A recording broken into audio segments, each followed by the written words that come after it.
What are the best ways to spot tells or patterns in other players' behavior? I think it's going to be something that's a lot easier with more beginner novice players to spot those kind of things. More often than not, you'll notice them making very similar sized bets with hands. As you learn kind of who plays what, how tight a player is or how loose a player is, you'll see their bet sizing seems to be pretty similar in a variety of scenarios. If they're betting somewhere like 1/3 pot on the river and you saw the hand go down to showdown and they flipped over something like middle pair with a mediocre kicker, you can pretty much assume that that's going to be what their bet sizing is in that scenario. In future hands going forward, you see them bet that way.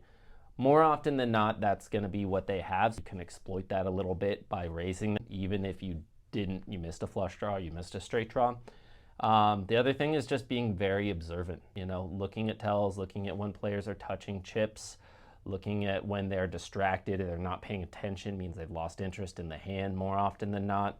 If they're intensely focused and they're potentially reaching for chips before it's their turn to act, it shows obviously that they have a lot of interest in the hand and they've got a relatively strong hand and are itching to put money in.